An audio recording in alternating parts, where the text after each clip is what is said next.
शास्त्री जी, आपको तो हाथ की लकीरें पढ़ने का इल्म हासिल है। जरा हमारे मिर्जा साहब की हाथ की लकीरें देख करके बताइए कि ये आम आदमी की तरह कब से पेश आना शुरू करेंगे। शास्त्री जी, अक्सर मेरे दिमाग में ये सवाल उठता है कि आप लोगों के हाथों की लकीरें देखकर उनका भाग्य कैसे बताते हैं? मिर्जा साहब, ये ज्ञान की बातें हैं, सालों लग जाते हैं। एक काम कीजिए, आप मुझे अपना हाथ दिखाइए, मैं आपको आपका भविष्य दिखाता हूँ। अरे नहीं नहीं, मेरी लकीरें क्या कहती है मैं जानता हूँ। ऐसा भी भला कहीं हो सकता है क्या? क्या आप हस्तरेखा के ज्ञानी हैं? शास्त्री जी, इनकी बात मत करिए। ये तो वहां भी उंगलियों के निशान पढ़कर सब कुछ बता सकते हैं जहां हम में से किसी को कुछ भी नहीं दिखाई देता। पर ऐसा कैसे हो सकता है?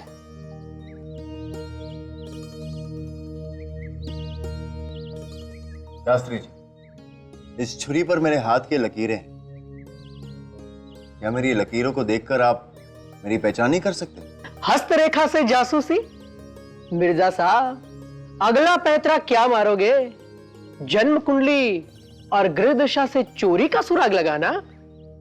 भाईजान, भाईजान चलना पड़ेगा, थोड़ा सा जल्दी।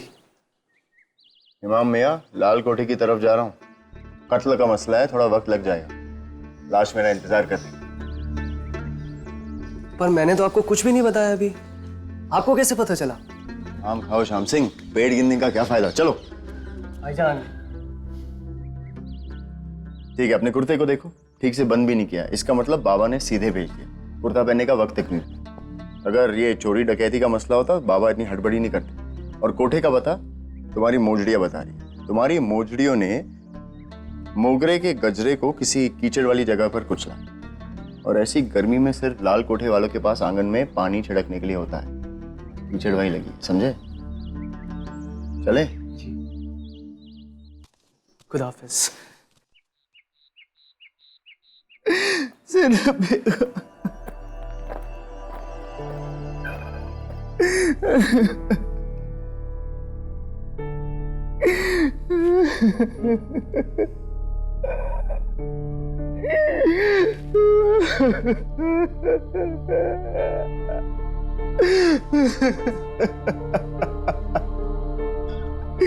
बेगम जाने से क्या हो गया? अब आप कुछ बोलेंगे भी? कहर कुछ इस तरह टूटा मुझ पर, बेगम की लाश देखकर बसाख्ता चीख। जनार्दन साहब, आप बहुत बड़े शायर हैं, मैं भी जानता हूं। दरबार से वजीफा मिलता है आपको आपकी शायरी के लिए, लेकिन ये मुशायरा नहीं है, तफ्तीश है। आपको सब कुछ तो मैं बता चुका हूं कोतवाल साहब। मैं जैसे ही अंदर आया, बेगम की जान जा चुकी थी। मैं फौरन भागकर बाहर गया, लोगों को इकट्ठा किया और आपको खबर कर दिया। अब क्या कहूं?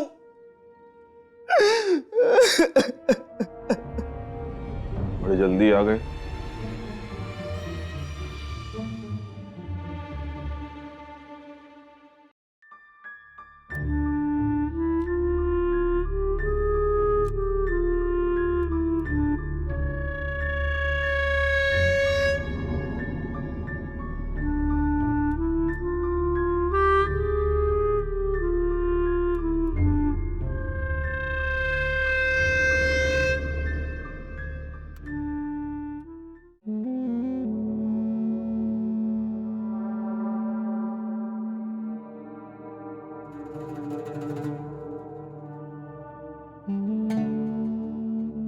गला किसी बारीक डोरी से घोटा गया और कातिल यहां इस तरफ।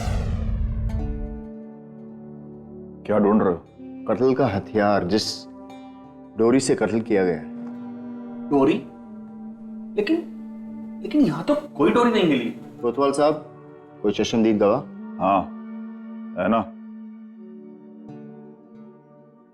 जनार्दन व्यास,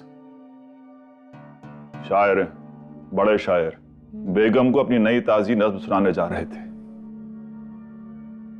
फिलहाल तो भीगी बिल्ली बने यहां खड़े हैं। आसिफ, क्या इन्होंने कत्ल होते हुए देखा? कुछ नहीं देखा जनाब।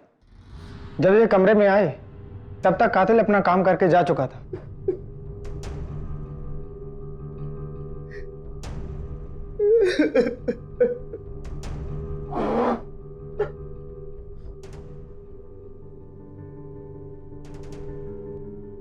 कोतवाल साहब, यहाँ एक नहीं बल्कि 2 कत्ल हुए। 2 कत्ल? बेगम पेट से थी।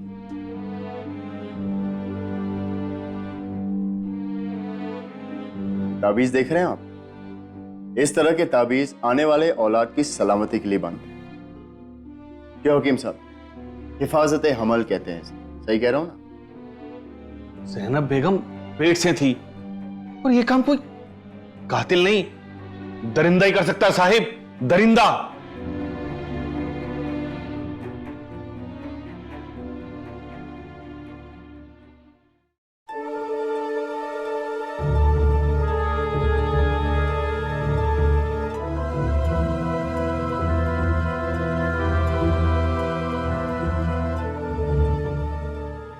ज़ैनब बेगम का कत्ल उनके किसी खास ही ने किया। इतनी महंगी और बेहतरीन शराब किसी खास के साथ ही पी जाती। ज़ैनब बेगम अपने कातिल को अच्छी तरह पहचानती। और कोई सुराग? फिलहाल तो नहीं कोतवाल साहब, आपके दरिंदे ने और कोई सुराग नहीं छोड़े। हमारा दरिंदा? भैया, आप मुझे ऐसे क्यों देख रहे हैं? ये नाम तो हकीम साहब ने दिया। हाँ।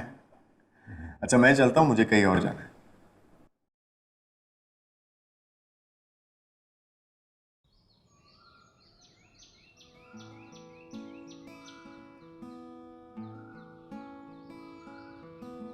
ज़ैनब बेगम का कोई चाहने वाला ही उनकी जान ले गया। चाहने वाले ही जान लेते हैं।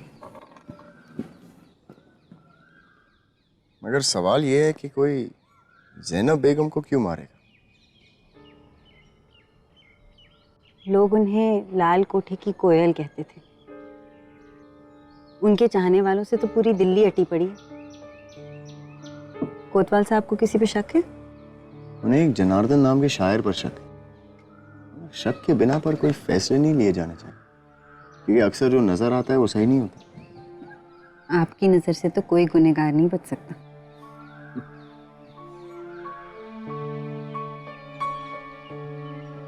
मगर वो शायर ज़ैनब बेगम का खून क्यों करेगा? शायरों को कोठे वालियां बहुत भाती और कोठे वालियों को शायर। तकरार तो उनकी अक्सर एक दूसरे से होती है, शायर की शायर से और कोठे वालियों की दूसरी कोठे वालियों से। क्या ज़ैनब बेगम की किसी और कोठे वाली से कोई अनबन हुई थी? अनबन तो नहीं, लेकिन ज़ैनब बेगम और नुसरत जान के बीच अक्सर अपने चाहने वालों को लेकर खींचतान होती रहती थी। इसका मतलब हमारे कातिल का नुदरत जाके यहाँ उठना बैठना हो सकता है। अरे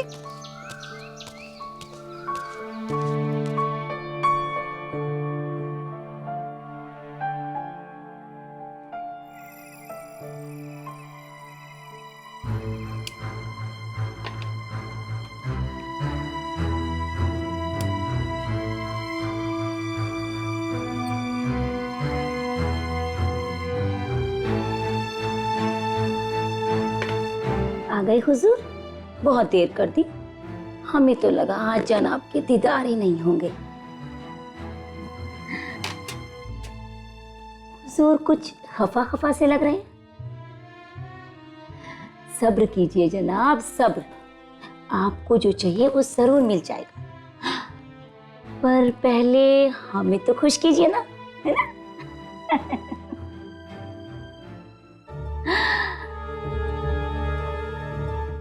ये की ना जनाबों वाली बात।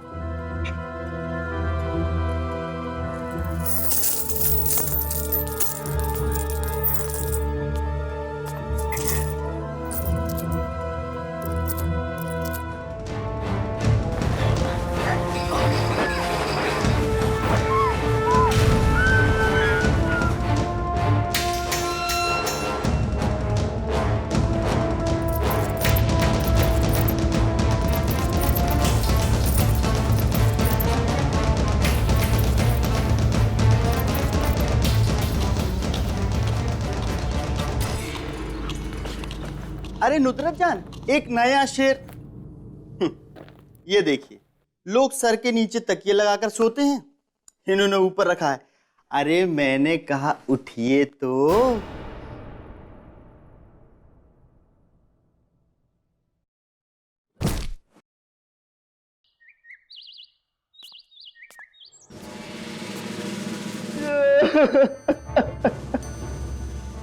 मेरी कुदरत नाश चली। आसिफ, जी जनाब। लेके जाओ इसे।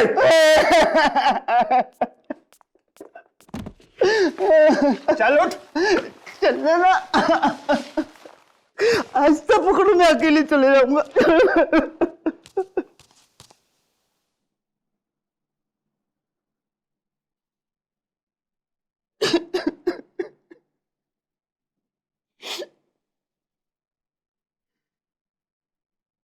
आसिफ,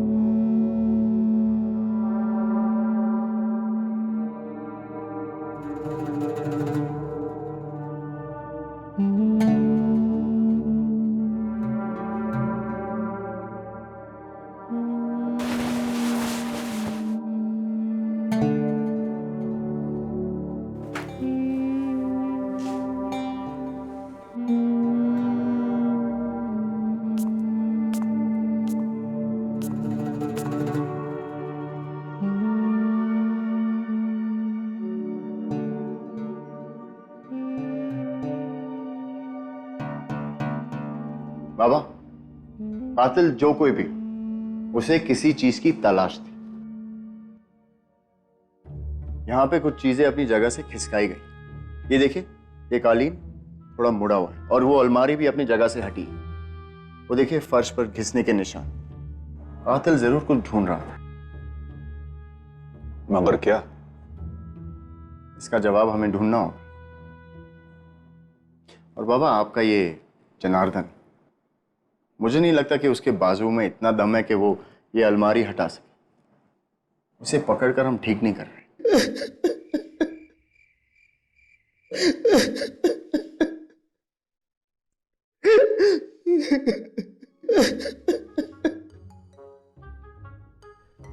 ये कातिल नहीं बाबा, और अगर आप इसे यहीं रखेंगे ना तो रो रो के अपने आंसुओं से डुबो देगा कोतवाली को। ये दोनों वारदात इस एक आदमी के आसपास हुई हैं। या तो इन दोनों कत्ल से इसका कुछ रिश्ता है या फिर ये एक जबरदस्त इत्तेफाक है। बाबा आप बिल्कुल सही कह रहे हैं, लेकिन जरा देखिए तो उसे। अरे चूहे को देखकर इसकी हवा निकल जाती है, इंसान का कत्ल कैसे करेगा? जब से होश में आया है आंख नाक से गंगा जमुना बहे जा रहा है।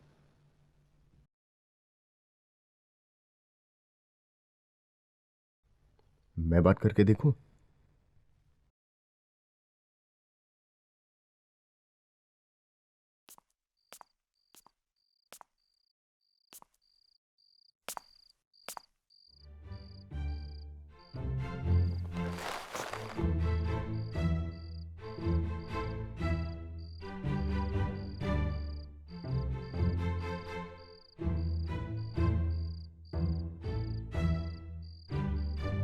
सुना कि आप शायर हैं। अब आप ही देखिए क्या हाल हो गया है शायर आजम का। फिर तो आप असदुल्ला बेग खां का नाम जानते ही होंगे। कैसी बातें करते हैं आप, कौन नहीं जानता मिर्जा गालिब को। फिर आप ये भी जानते होंगे कि गालिब साहब ने शायरों के बारे में क्या कहा। गालिब ने कहा,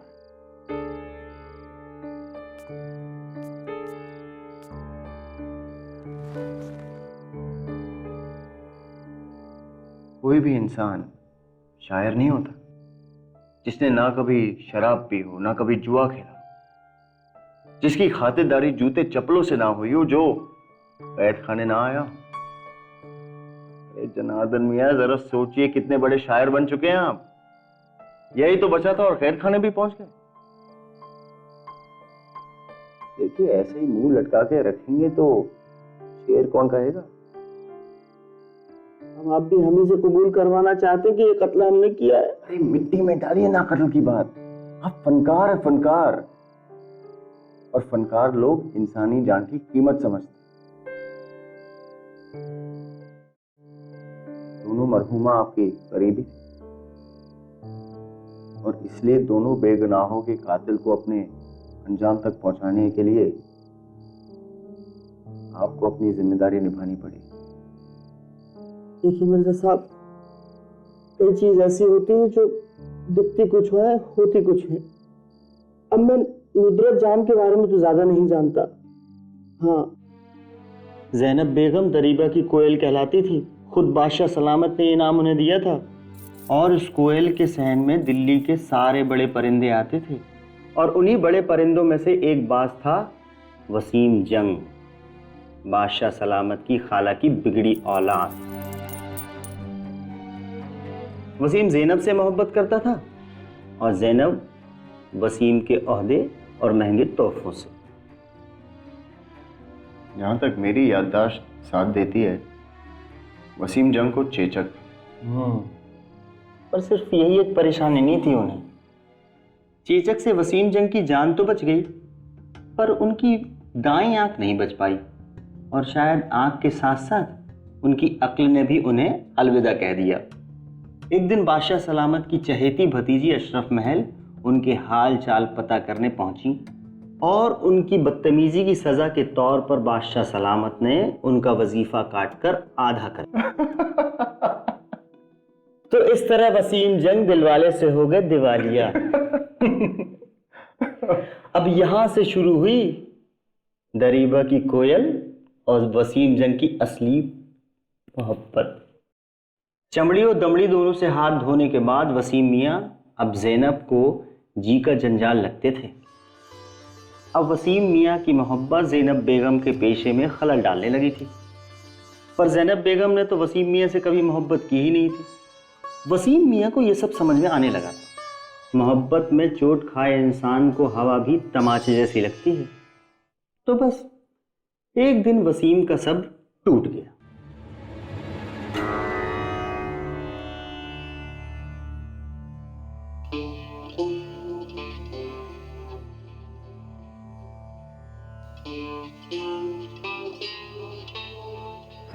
फरामोश, बदलात करेगी। बस मिर्जा साहब, इतना ही जानता हूं मैं तो। नहीं, इतना काफी है।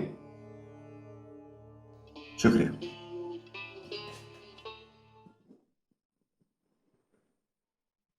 क्या हो, कुछ याद आया?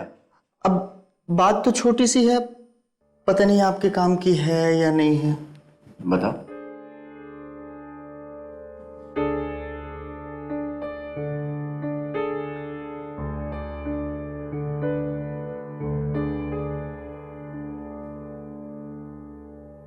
और एक और बात बताओ, ये वसीम जंग मिलेगा कहाँ?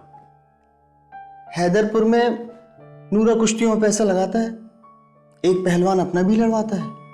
आजकल उनका दाना पानी वहीं पर है। शुक्रिया जनार्दन।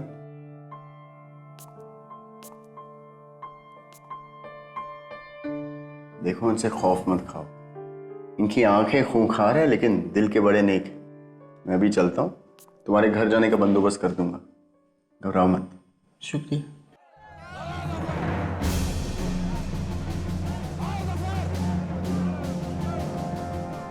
ये कहाँ ले आए भाईजान? कोठे का मसला यही नूरा कुश्ती के अखाड़े में ही सुलझेगा।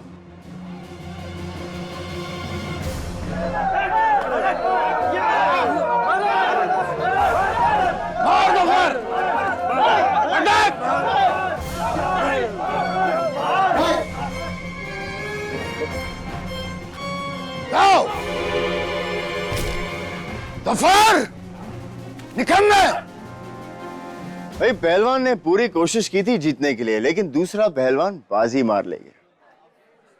वैसे इस पहलवान का नाम जफर इसकी बहादुरी पर है या बादशाह सलामत पर?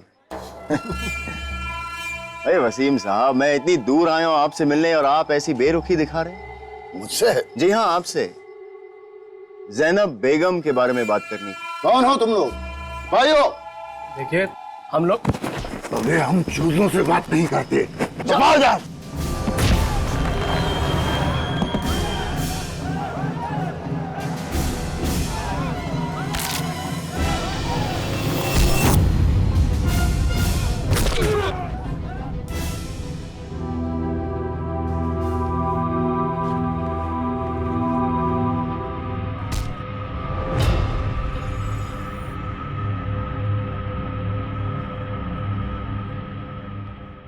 अखाड़े में कूदने का बड़ा शौक है तुम्हें, हाँ?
ये शिकस्त मुझे याद रहेगी।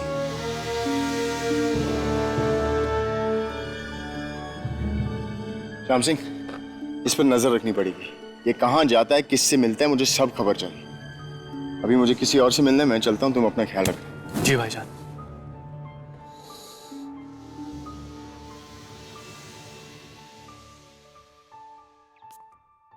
मिर्जा,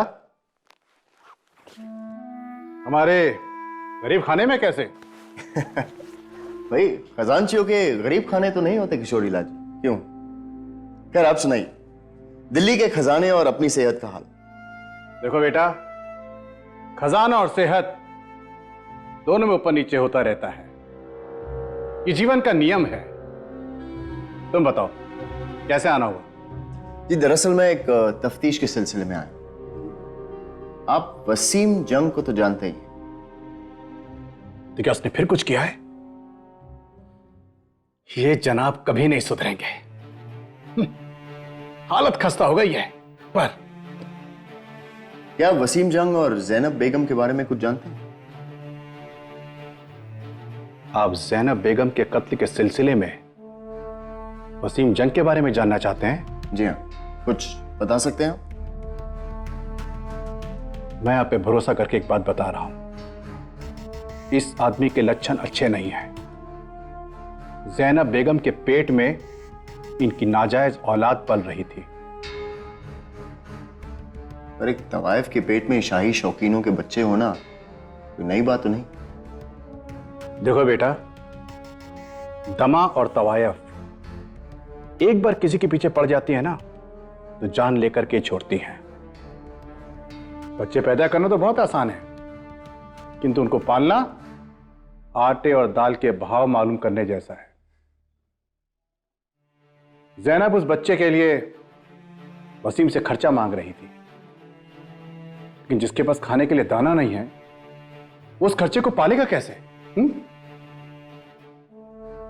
लेकिन ये सब आपको कैसे मालूम? वसीम साहब का वजीफा मेरे ही हाथों जाता है। ये आते थे मुझसे पैसा मांगने, एक दिन आए थे नशे में धुत, सब बक दिया।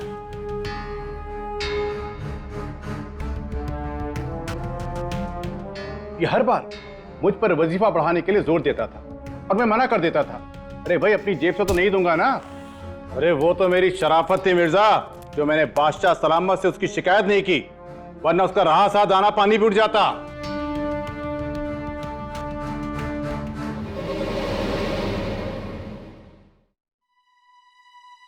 शुक्रिया किशोरीलाल जी, मैं चलता हूं। अरे, कोतवाल साहब को हमारा प्रणाम कहिएगा। आदाब।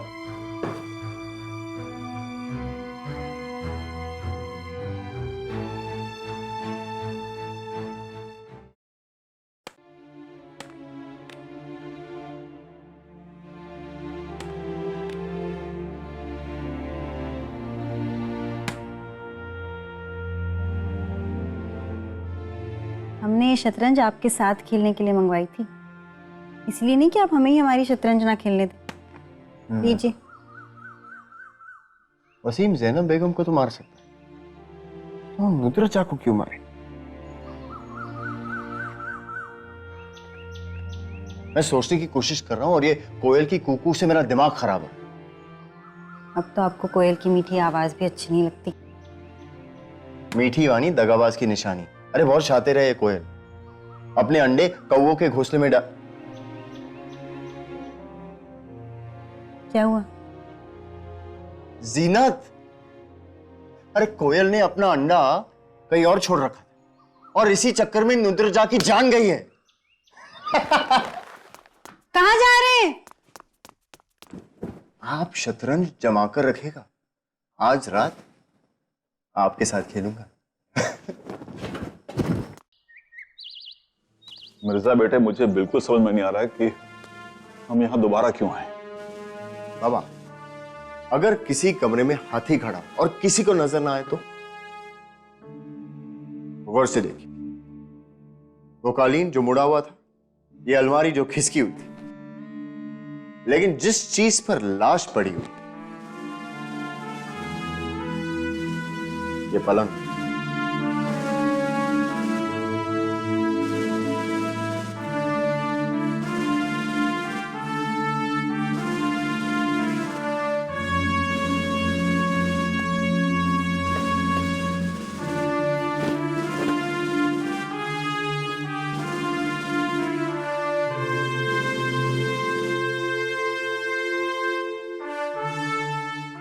बाबा ये रहा वो हाथी जो कातिल ढूंढ रहा था,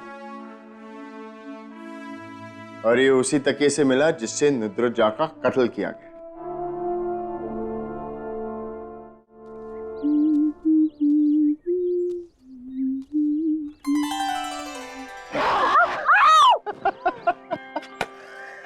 अगर हम गिर जाते तो? भाई ना भी मेरी बाजुएं कमजोर है, ना ही मेरे इरादे। क्या हो, भरोसा नहीं है मुझ पर?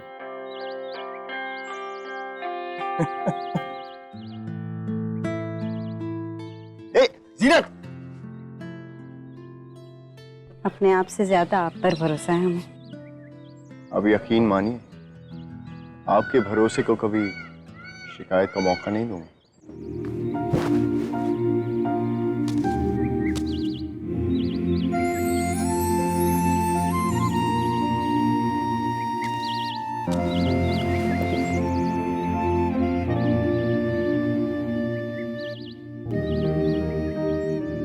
ये क्या है? आपके लिए तोहफा, इसे संभाल कर रखना। और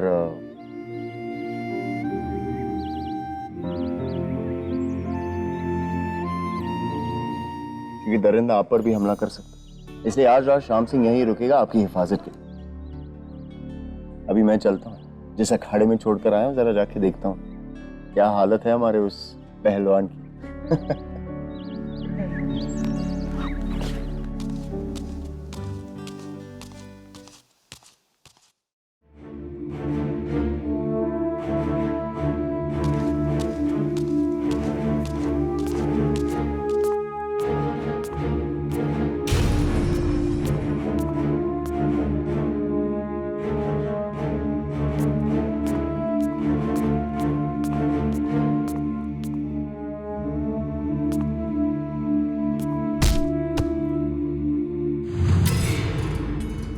वसीम जंग, तुम अपनी हरकतों से बाज नहीं आओगे। मैंने कोतवाल साहब के बेटे को तुम्हारे पीछे घूमते देखा। मैं तभी समझ गया कि तुम इस पर भी अपनी गुंडागर्दी जरूर दिखाओगे। सबसे पहले इस लड़के से पूछिए, मेरे पीछे पीछे दुम की तरह क्यों चल रहा है? इस दुम को मैंने ही आपके पीछे चिपकाया था वसीम साहब।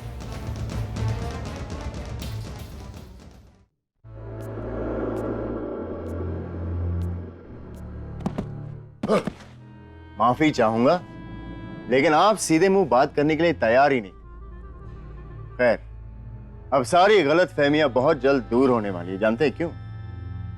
क्योंकि कातिल का पता चलने ही वाला। क्या? सच में? जी हाँ, सच में। भाई नुद्रजा ने अपनी मौत से पहले ही जीनत बानो को अपनी जान खतरे में होने वाली बात कही थी, और कुछ सौंपा भी था। इससे पहले कि कातिल को यह पता चल जाए, हमें कातिल तक पहुंचना होगा। सिपाहियों, आज हमें उस दरिंदे को अगला कत्ल करने से रोकना है।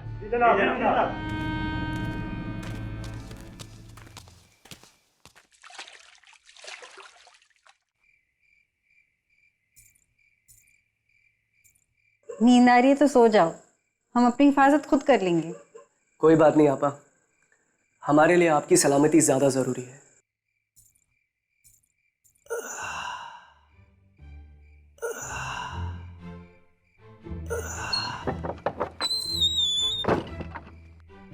श्याम, इतनी रात का एक कसरत कर रहे हो?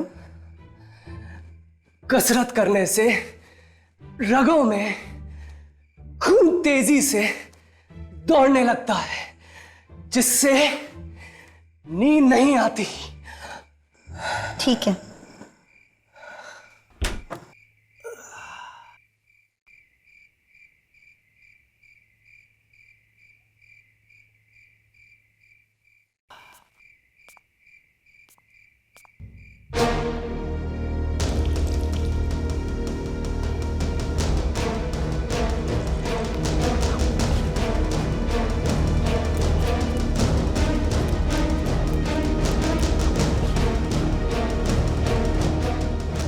राम सिंह, क्या हुआ?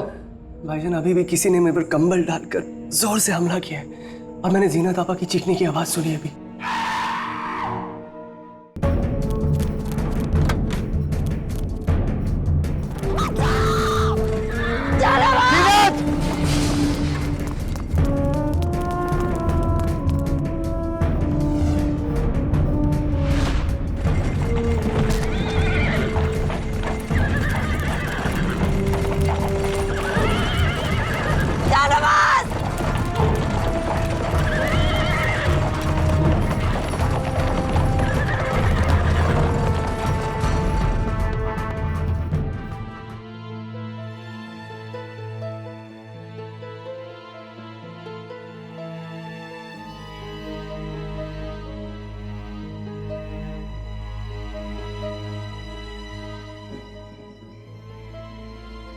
आपने जैसा कहा था हमने वैसा ही किया। आपको कलाबाजियां दिखाने के लिए नहीं कहा था। दिखाइए, कोई चोट तो नहीं लगी आपको?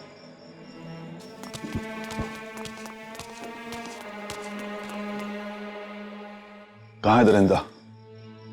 निकल गया, बचेगा नहीं।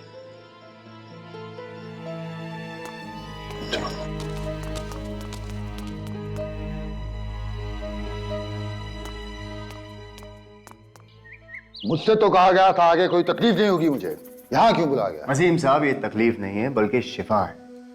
और ये चोट खरोंचे लगी कैसे आपको?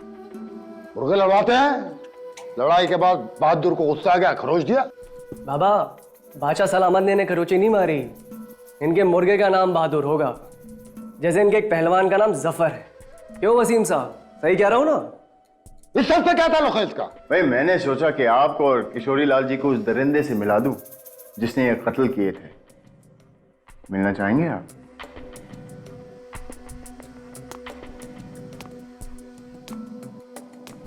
क्यों जनार्दन, डर लग रहा है? दरिंदे को देखना नहीं चाहते हो?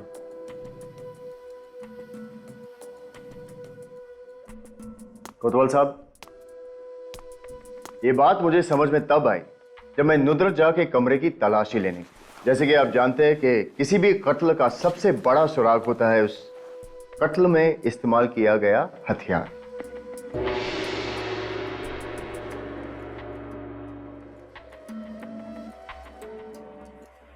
मसलन इस वारदात में हथियार थी ये रेशम की डोरी। और गौर से देखिए कोतवाल साहब, इस डोरी पर लाख चिपकी हुई है।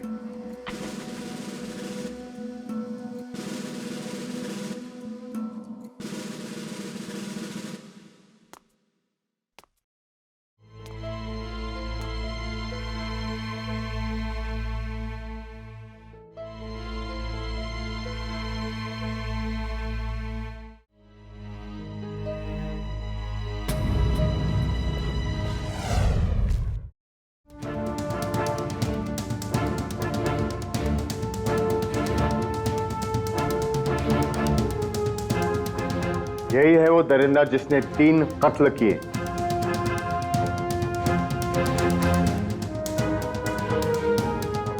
ये डोरी और इनके बदन पर जो रंग जीनत ने फेंका था उसने इनका सारा खेल खोल कर रख दिया। भाई ऐसी डोरी खजांचियों के अलावा और किसके पास मिलेगी?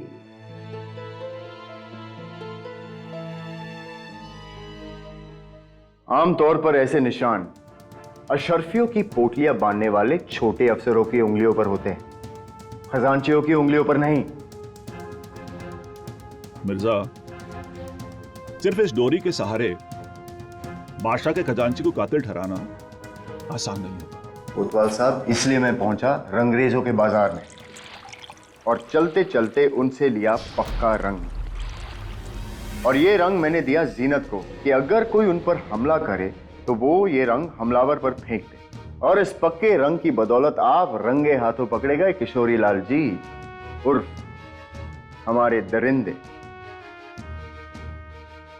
भाई आप अपने गुनाहों के बारे में खुद बताएंगे या भरे दरबार में बादशाह सलामत के सामने आपको बेपर्दा करें?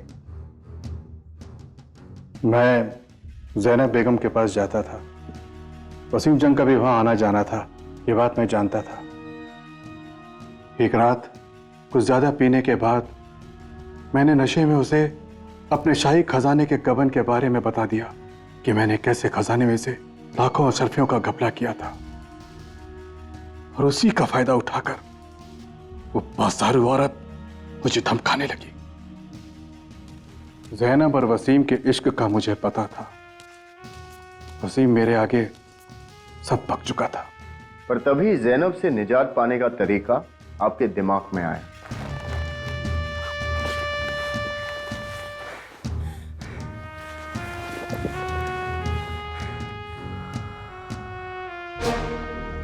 और ज़ैनब का कत्ल का सारा शक वसीम पर जाना बिल्कुल आसान था।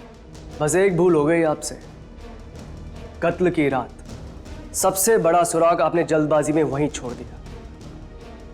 उसके बाद नुसरत जान ने मुझे वहां से निकलते देखा।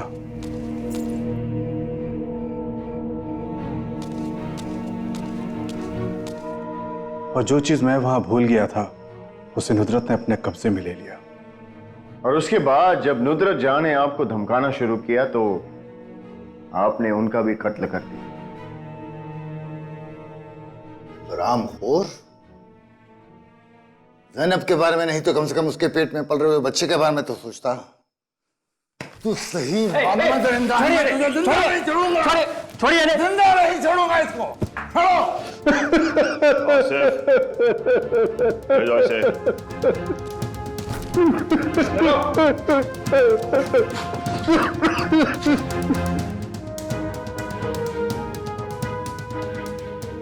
बाबा, मैं आपके लाडले को अखाड़ा लेकर जाऊं। भाई नूरा कुश्ती के अखाड़े में इतना वक्त बिताया, सोचता हूँ 2-4 पैंतरे मैं भी सीख लूं। अरे नहीं बाबा, अरे चलो शाम से ही। अरे मिर्जा बेटे, रास्ते में से बादाम खिला देना।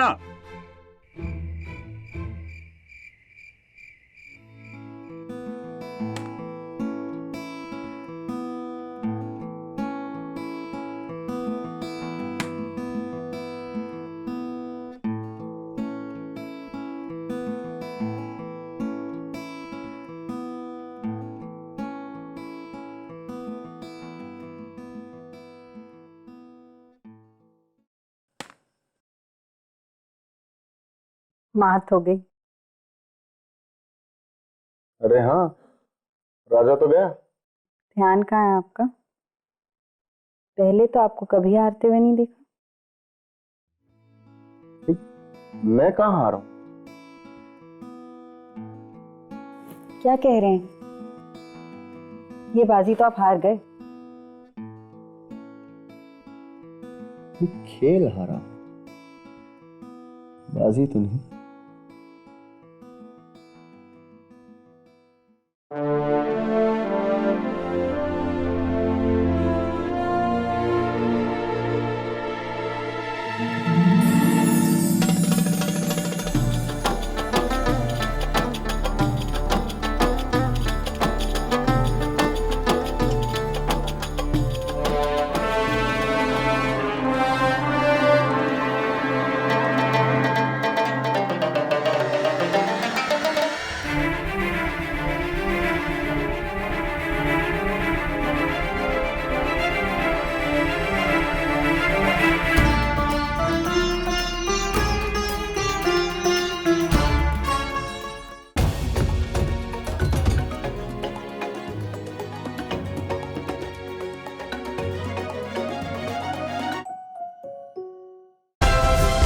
Like, share, subscribe and click on the bell icon to never miss an update from Ishara.